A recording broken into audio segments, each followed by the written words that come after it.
ꯑꯩꯈꯣꯏ ꯄꯥꯕꯨꯡꯅ ꯃꯁꯨ ꯄꯥꯝꯃꯤꯅ ꯀꯤꯔꯤ ꯇꯛ ꯂꯩꯔꯦꯕ ꯑꯩ ꯉꯝꯃꯣꯏꯕ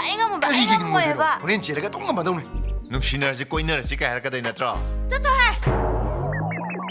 ꯃꯥꯅꯒ ꯍꯦꯛꯇ ꯈꯪꯖꯜꯂꯛꯑꯗꯅ ꯑꯗꯨꯃꯥꯏꯅ ꯈꯪꯂꯥꯎ ꯂꯥꯎꯒꯅꯣ ꯃꯤ ꯅꯪ ꯑꯗꯨꯃꯥꯏꯅ ꯈꯪꯂꯥꯎ ꯂꯥꯎꯕꯗꯨꯗꯅꯤ ꯃꯩꯅ ꯊꯃꯣꯏꯁꯦ ꯕꯔꯔ ꯄꯠꯊꯔꯤꯁꯦ ꯈꯪꯅꯨꯡ ꯅꯨꯡꯁꯤꯔꯤꯁꯦ ꯍꯣ ꯑꯩꯈꯣꯏꯗꯤ ꯌꯨꯝ ꯄꯥꯟꯖꯔꯔꯣꯏꯗꯕꯗꯣ ꯎꯆꯤ ꯉꯧꯕꯧ ꯍꯌꯦꯡ ꯏꯕꯥꯅꯤꯕꯨ ꯀꯩ ꯁꯨꯔꯒ ꯆꯥꯗꯣꯏꯅꯣꯕ ꯑꯁ ꯍꯦꯔꯥ ꯑꯗꯨ ꯌꯥꯝ ꯂꯥꯏꯕ ꯋꯥꯗꯨꯕꯨ ꯑꯩꯈꯣꯏ ꯊꯣꯡꯒꯥꯟꯗꯅꯦ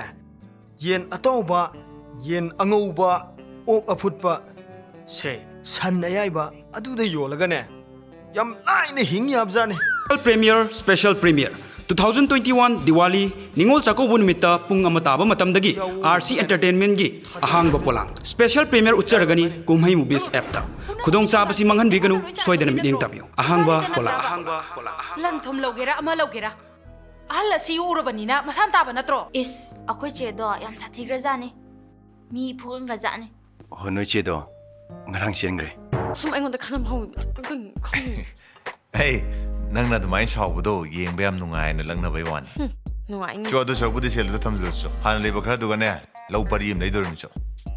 ꯀꯩꯗꯧꯅꯒꯦ ꯍꯥꯏꯅꯣ ꯅꯪꯅ ꯂꯝ ꯄꯪꯂꯩ ꯂꯩꯁꯜꯂꯤꯁꯤꯕꯣ ꯍꯩ ꯅꯪ ꯈꯪꯕꯨꯗꯦꯍꯦ ꯃꯤ 23 ꯄꯣꯛꯀꯗꯣꯏꯁꯦ ꯃꯤꯔꯛ ꯇꯤꯟꯕꯗ ꯀꯩꯗꯧꯕꯩ ꯄꯥꯕꯨꯡꯅ ꯃꯣꯠꯅ ꯆꯠꯇꯣꯏꯅꯣ ꯃꯁꯥ ꯅꯥꯟ ꯆꯠꯀꯗꯕꯅꯦ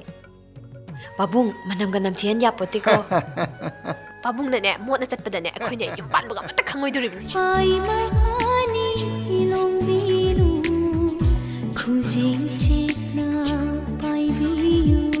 Kujing paloina singzarage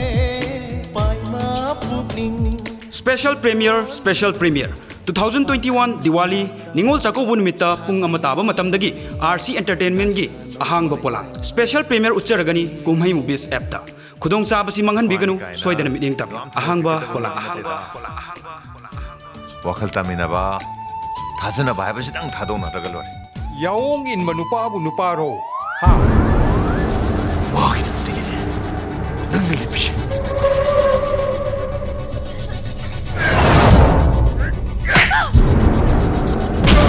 ꯑꯍꯥꯡꯕ ꯄꯣꯂꯥꯡ ꯁꯨꯡꯁꯣꯏ ꯁꯣꯏꯗꯅ ꯃꯤꯠꯌꯦꯡ ꯇꯥꯕꯤꯌꯨ RC Entertainment ꯑꯍꯥꯡꯕ ꯄꯣꯂꯥꯡ